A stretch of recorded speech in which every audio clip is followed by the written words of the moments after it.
Hello, y'all. This is Bamm Raw TV. I'm Bamm, aka the 411 Giant. On this episode here, we on number 2, talking about Larry Hoover. Yeah, Larry Hoover is here with us today, and it's a prisoner that we're focused on. He has 6 life sentences, and they have him next to the Unabomber doing 23 and 1. What did he do, Larry? What happened? What did he do? Why is he in? Yes, tell us this. Allegedly, it's for conspiracy from state prison. It's alleged, but we do believe even if he did commit those crimes, the sentence was overly broad into What was the sentence? 6 consecutive life sentences in the most secure prison in the world, also known as clean version of hell, for basically an economic crime. What prison is that? ADX Supermax in Florence, Colorado. They house Unabomber, Al-Qaeda operatives, mass killers, Oklahoma City bomber, things of that nature. How old is he? How old? 68. 68 years old? 68 years old. And really the reason why they imprisoned him is because he started doing positive for the community. He started showing that he actually had power, that he wasn't just one of a monolithic voice, that he could wrap people around. So there's theories that there's infinite amounts of universe and there's alternate universe. So it's very important for me to get Hoover out, because in an alternate universe, I am him. And I have to go and get him free because he was doing positive inside of Chicago. Just where danger lurks around every corner. That was Larry's reality, growing up in the rough neighborhoods of Chicago. Instead of succumbing to the temptations of crime, Larry decided to take control of his life. Through sheer determination and cunning, he built an empire that shook the foundations of the city. But with power came enemies, and Larry found himself in a constant battle to protect what he had built. As we delve into the life of Larry Hoover, from his humble beginnings to his reign as the last true gangster of Chicago. Back in the 1960s, when Larry was young, things were really hard for African American people. They faced a lot of racism and didn't have many opportunities to succeed. Larry saw this and wanted to change it. He thought joining a gang was the only way to make a difference, even if it meant doing illegal things. Hello? Let me speak to Jay. Who this? To Larry Hoover. Hold on, Chief. Hello? Hey, Jay. What's happening, man? How you doing? Oh, I'm pretty good. Still fighting this frame. Yeah, I've been hearing a lot of different things, but ain't nothing like hearing it straight out the horse's mouth. Well, the truth is, niggas in the street got to get together all over the nation. I thought we got to get together in Chicago, we got to get together in LA, we got to get together in Houston, we got to get together in New York, we got to get together in Detroit. Real gangsters go to the polls. Larry didn't have a dad around to teach him things or to show him what's right and wrong. This made him look for guidance from others, and he found it in a gang. Gangs seemed like a family to him, a group of people who understood him and accepted him, even if what they were doing wasn't good. The place where Larry grew up was filled with gangs, and one of the biggest ones was called the Gangster Disciples. Larry, along with his friend David Barksdale, started this gang. They wanted to protect their neighborhood and fight against the unfair things happening to them and other African American people. The two rival gangsters united together to form the Black Gangster Disciple Nation, BGDN. Since 1989, after a decline in leadership caused friction between the two gangs, the BGDN has divided into different factions known today as the Gangster Disciple Nation and the other being the Black Disciple Nation. Larry Hoover is an example of a man that was turning his life around. And as soon as he tried to turn his life around, they hit him with 6 life sentences. So I believe you say don't tear down the statues. Larry Hoover is a living statue. He's a beacon for us that needs to see his family, that needs to go out and represent. Hello, y'all. This is Bamm Raw TV. I'm Bamm, aka the 411 Giant. On this episode here, we on number 2, talking about Larry Hoover, how I met him, what happened when we was around each other. But before we get to that, we want to talk about the legend Larry Hoover. We want to talk about the board members in which he had in place. I've been in 7 federal penitentiaries. Only thing I ever went to was USPs until they sent me to 2 lockdown max. I went to lockdown Marion, Supermax ADX, where I finally met Larry Hoover himself. But I met Larry Hoover in so many different people that his board member. I met different parts of him in his board members. And I'll tell you how I seen that. Now, when I was at USP Leavenworth, and Godfather was running it, GF. He was a GD board member there, and I used to exchange legal work with him because our case was similar, and we had got a little relief, you know what I'm saying, on the conspiracy and everything. And so I let him hold my paperwork and check everything out. Good dude. I used to fool with him and everything. He ran the car with, I'll say, with dignity. He was a little more friendly with them, a little more, hey, I'm one of y'all type of guys. I don't know if he was actually a board member, but he was like, I'm one of y'all guys. He was there with him and everything, and he sit with them, and they partied together, you know. And he ran, I'm gonna say, he ran a kind of loose car, but they come together when it was time. I definitely respected on the fact that when one of the individuals turned out not to be who they were supposed to be, he personally took it on himself and wouldn't let his people do nothing to him. He actually did it himself. He dealt the punishment to the dude himself. And he was a pretty older guy at that time, but the guy was a younger guy. He dealt that, and I respected him for that. He didn't send nobody to do it. He dealt it. He dealt it to him himself. Now, Godfather, GF, they call him, he was running USP Leavenworth when I got there. Then a board member that is known to be a board member, Shorty G, come there. Shorty G methods was completely opposite of Godfather. Shorty G came on the line, bam. Anybody who wasn't an official, you seen them lead the GD table. They had to go. Anybody wasn't official. When Shorty G walked into the dining hall, he got 2 securities with him, sometimes 3, walking down the hallway. The police had started getting intimidated because they hadn't seen him move like that. He come in there, food is already laid out and everything. Police say something to him. 2 dudes pull up on the police. So anyway, Shorty G ended up having a couple of confrontations with him because they didn't like the way he was wielding the power. So unfortunately, his stay there was very short. So they crossed him out and they locked him up. He pulled up on, I remember one incident, I think something happened with one of his GDs or whatever, but he got the lieutenant jammed up. When you come down the hallway, the lieutenant usually be at the door watching the people going down the hallway, so they can try to peep what's going on with the traffic. And something had happened with the GDs going on. But Shorty G is up talking to the lieutenant. He got his hand in the lieutenant's face, telling, listen, this, that, this, and that, this, and that, this, and that, this, and that. And you can see all the other GDs standing around. And the lieutenant, you can tell he was scared. He didn't know how to deal with that situation. And naturally, shortly after that, he was locked up in the hole and eventually made his way to ADX also. He was at ADX when I went there, and he was there also. And like I said, I remember him from USP Leavenworth, and he remembered me. Now, I'm at USP Lewisburg. And USP Lewisburg is another place where I pretty much knew some. I'm down there, and you got Wood. Wood actually was a section of Indianapolis GDs. He called himself Ghetto Boys. His brother, me and his brother was like that. I got pictures of his brother. Me and his brother, Rob, was like that when we was in Leavenworth together. But Wood was officially, he was calling it, doing the legal work, he was calling it in Lewisburg.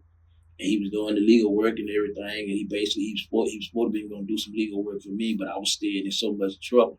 You know what I'm saying? He wanted to sit me down and calm me down and do legal work going on. So now, he pretty much, he ran it a lot like Godfather.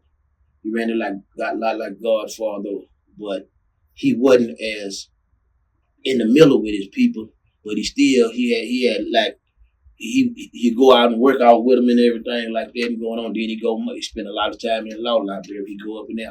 I told him who his brother was. We had an incident with a GD guy who had been a GD, but he wanted to fool with his South homeboys. and like homeboy South like that. So it was a little conflict in which we had to go to the yard and sell it. And I like, he welcome to hang with the South if he want to.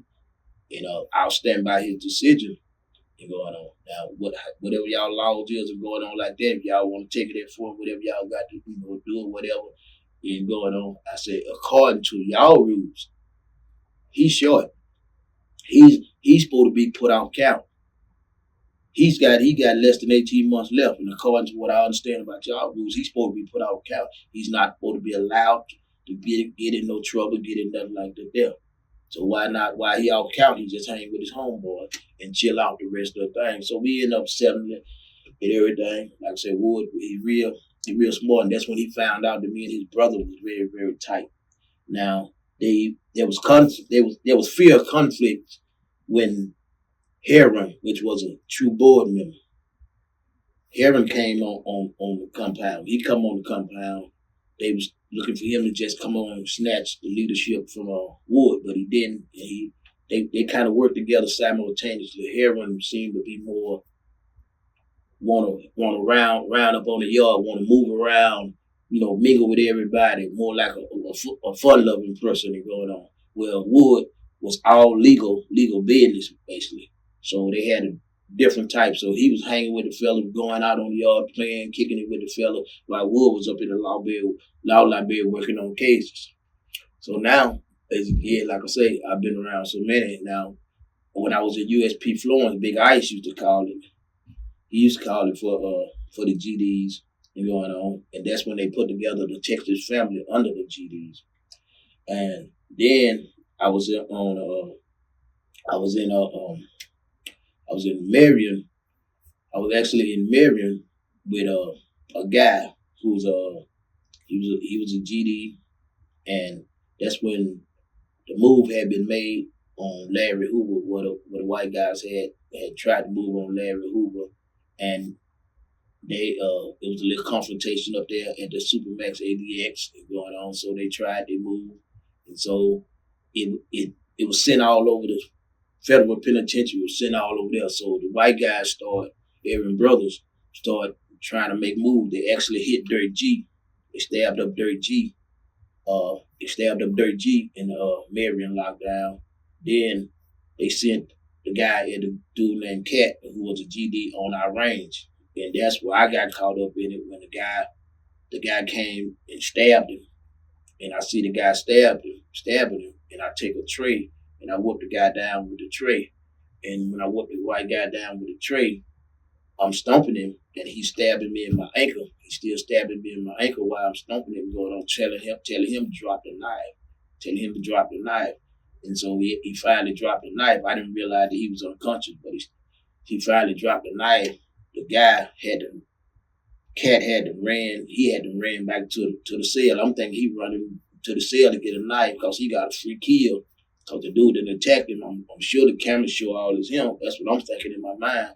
But at the time when the dude dropped the knife, the police is sticking his stick through the bars, getting the knife, and he slid the knife over there to him. So when he slid the knife over to him, and I go back to see the dude Cat, he in the cell running around in a circle like Curly from the Three Stooges. And I said, man, what's up? What you gonna do? You got a free body here, man. This dude just attacked you.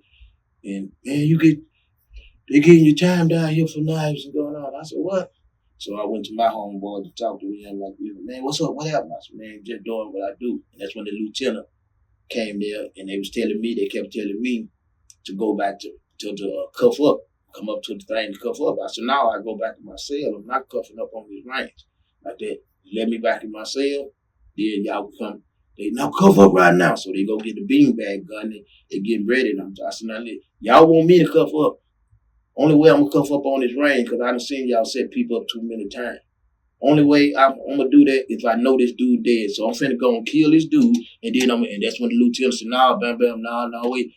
Y'all put him in there. He ain't going to cuff up out here. Go on, put him in. They put me in my cell going on. So anyway, I got a shot for that. I got the incident report. They actually sent it to the Fed. They actually said that I had the knife. They couldn't find the videos. All the video disappeared. The knife disappeared. But they said that I had a knife based on the scars in the guy's face, but the scars was from the glasses on him. And so that I actually was saving a GD life. I wasn't saving his life because he was GD. I was saving his life because he was another human being that had been attacked. And you know what I'm saying? So that followed me. So when I got other places and everything, they like, oh yeah, man, appreciate the aid in the system. And I was in the whole little man and other dudes from DC and other dude like, hey, what's up, man? You a GD? I said, nah, I'm not no GD. What you a GD sympathizer? I said, nah, I ain't no GD sympathizer, man. I said, I seen that man getting attacked and going on. I say that, you know, I try to save this man's life. You know, so blah, blah, blah. I said, nah, I'm from Shreveport, Louisiana. I got busted under the bottom by conspiracy. So that led with me when I left Lockdown Marion. I left Lockdown Marion, so I got places and people like, oh yeah, man, I heard about you good. Appreciate your aid in the system and everything, and aid in the system. I finally, when I left Marion, I went to USP Pollock, and the board member there was Raheem. Raheem is very good at putting stuff together. He's not no gorilla type dude. He's not going on, but he got a brain. This slim dog dude, he got a brain, so he's a master at putting plans together, putting like the growth and develop things and putting stuff together, you know, in form like the unification, putting the policies, putting stuff like that, and putting it together, putting it in format and everything. So he real good with that. A lot of the stuff, he had his muscle, he had his people move. He didn't move like Shorty G, he didn't move with that authority and power, but he always kept his security around him. But they were moving smooth around him. They wasn't moving like get out the way. They was moving like more like, okay, we here, don't make no move on him. If you make a move on it, it's gonna be consequences. But it wasn't like get out the way, you know. And so I met Raheem down there and everything, and I watched him do the legal work. I watched the stuff that he did and everything. And as the board members, they all had different characteristics. They all had different. Every penitentiary I've been at, they all had it different. Now, only thing that was a little offset was when I went to USP Hazleton. Now they had a faction of GDs that had broke off, and they was calling themselves Southern GDs. The leader of them was a dude from Florida, and he was the homeboy from Florida and everything. And they had a set of GDs that where they wasn't trying to. I ain't gonna say they wasn't answering, but they wasn't actually saying they was a part of the whole GD cut from Chicago because they felt some kind of way that they was getting overlooked by the Chicago GDs going on. So they actually was not letting know, however means, I don't know how they was doing exactly, but they was not allowing the GD from Chicago on the yard in USP Hazleton. If you came from that way, I don't know if they felt like it was a hit coming at them or whatever, but they always blocked that. I don't know whether they didn't let them come out or however they didn't let them come out, but anything close to originally from Chicago going on, there was not a GD from Chicago on the yard when I was at USP Hazleton. It was all from one of the south places, one of the south places, and they were south GDs. And that's the only place I had seen a little separation on the GD card. Everything else was unified. And the dude from Florida was calling. And now, then those board members, that's the only board member outside of the regular GD that I had been around. And he actually wasn't a board member, but he also, they had took and amended the GD laws and protocols and going on. They kind of had amended to certain different things and going on that they had created on their own. But again, those are the board members, and all of them again have different characteristics, and they have different ways of moving. And I can see them, if you get all of them together, I can see where the different minds will be filling in all the holes. So when you got all the different minds filling in all the holes, then you got a smoother slate. And like I said again, that's number 2 on Larry the Legend, Larry Hoover. Call him Larry Hoover, King Larry, or the old man. We call him the old man up there in ADX. So hit that like button, hit that subscribe, hit that bell icon to see my next video coming up. We're gonna be doing number 3. And number 3 will be when Larry Hoover met me and when I met Larry Hoover. Love y'all. Have they charges yet? Do a test of time, amount of time. It can have 2 effects. It can harden you, or it can make you think. And I thought, what have you thought? What are the thoughts like on a day-to-day basis? Incarceration. Well, basically, you think about preparing yourself for the future and preparing yourself for one day when you will return to the streets. You're prepared? Yes, I'm prepared. I've got employment. I want to do something for the community. I see these kids coming in here every day with 10, 20, 30, 40 years. Their life wasted just like I wasted mine. The gang had between approximately 50,000 and 90,000 members. The gang had expanded through the north and west sides of Chicago, as well as Indianapolis, Minneapolis, Kansas City, Detroit, Milwaukee, Cincinnati, Birmingham, Hattiesburg, and co-founder Hoover's birthplace of Jackson. They first emerged in significant numbers in Memphis, Tennessee in the 1980s, the first modern street gang to do so. The Gangster Disciples were implicated in the 2008 M's of member Cecil Dotson Sr., his fiancée, Marissa Williams, fellow member Hollis Seals, and his girlfriend, Shindri Robertson. Also KED were Cecil and Marissa's 4-year-old son, Samario, and Cecil's son with Erica Smith, 2-year-old Cecil Dotson II. The toddler had been spending the night with his father and siblings.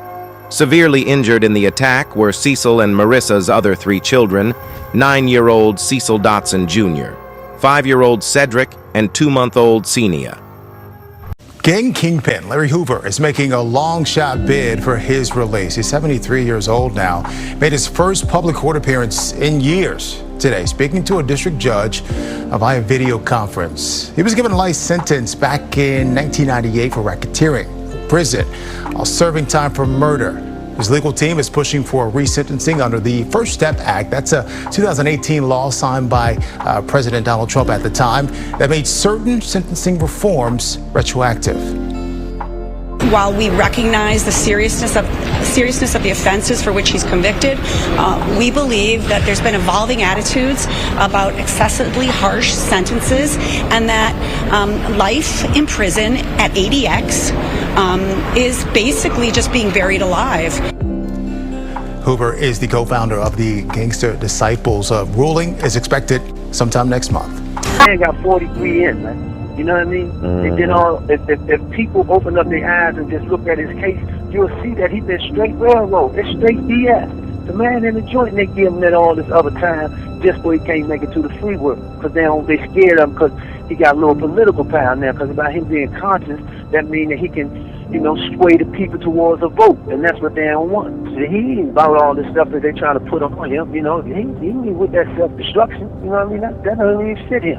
That's dumb stuff. That's what they want people to believe. You know what I mean? And then you got these ignorant youngsters out there that they'll be talking about, if he came home, what they'll do to him. This and that. That's stupidity. He talk like that. Once upon a time, they could have got away with that. You know what I mean? They couldn't get away with that being around nobody like myself, and I wouldn't accept it. You know what I mean? You can't even talk like that around me about the old man. I said I can fight everything I got. I'll be going back to Colorado and be happy about it. And I'm always talking like that about the old man around me.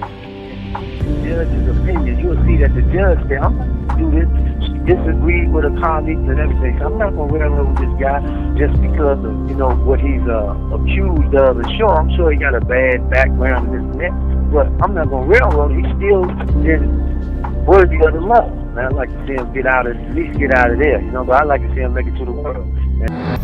The origins of the Gangster Disciples began in Englewood on the south side of Chicago, Illinois, in 1964, when 13-year-old Larry the King Hoover joined a small street gang called the Supreme Gangsters. For years, the Supreme Gangsters had an outstanding war with the Black Disciples Nation, led by David Barksdale. In 1969, Hoover and Barksdale agreed to a ceasefire. This resulted in the creation of the Black Gangster Disciple Nation. By the early 1970s, the BGDN dominated the Chicago gang scene. Barksdale died of kidney failure in 1974 at the age of 27. Following his death, Hoover assumed full control of the Black Gangster Disciples. In 1978, the BGDN began to splinter into 3 distinct factions: Black Gangsters, Black Disciples, and Gangster Disciples. However, Hoover, at the time incarcerated on M charges, prevented it by quickly setting up an alliance of all street and prison gangs in his interest into one family. The alliance consisted of Gangster Disciples, Black Disciples, Satan Disciples, Latin Disciples, Spanish Gangster Disciples, Ambrose, 2 Boys, 2 Sixers, 2 Six Boys, Simon City Royals, North Side Insane Popes, La Raza, Spanish Cobras, Imperial Gangsters, Harrison Gents, and the Latin Eagles.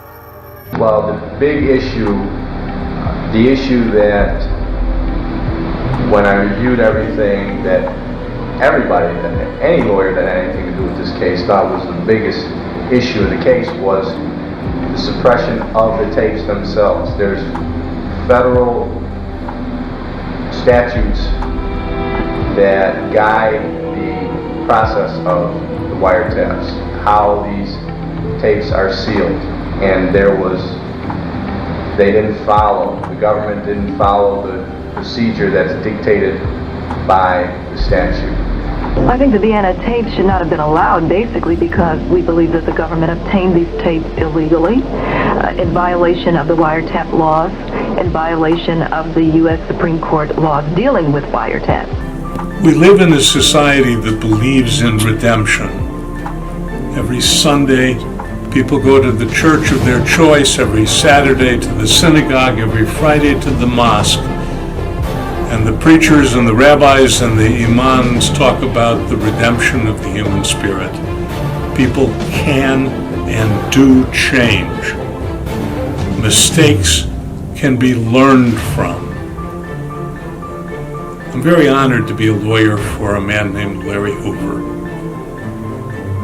I'm not justifying things that the government said Mr. Hoover did.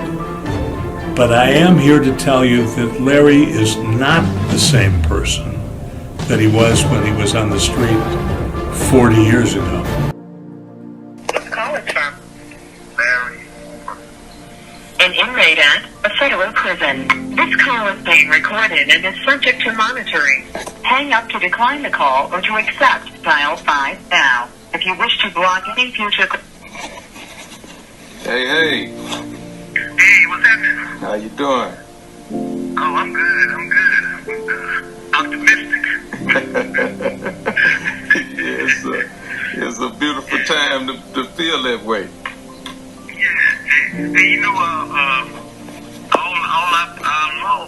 all the principles of law that we got has been met, you know, with that other thing of the day, you know? Exactly. The only thing is discretion, you know? Yeah. We got to fight against that, but we won't know exactly what we're up against until the response comes. Right. Yeah, I believe it's a matter of time right now. I explained to your wife that you know, some things are destined, and it'd be a matter of time before they come to fruition.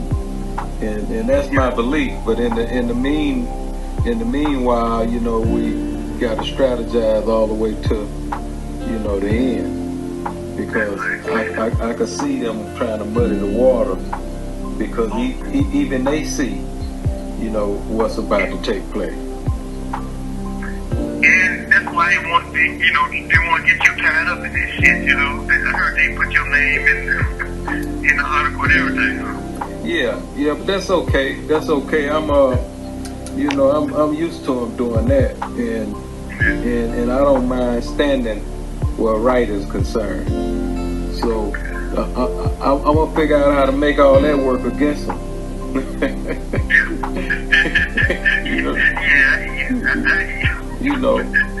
Because all I ever been was a law-abiding citizen.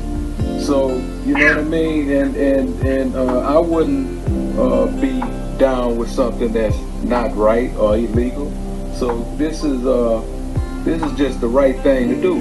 Open our ears and our hearts to Larry Hoover's plan to make the city of Chicago and other cities safe communities worthy of our support.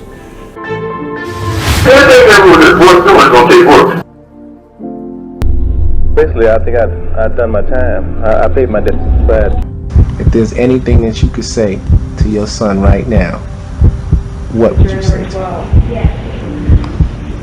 Well, I would say to him, Larry, just pray. There's a God in heaven.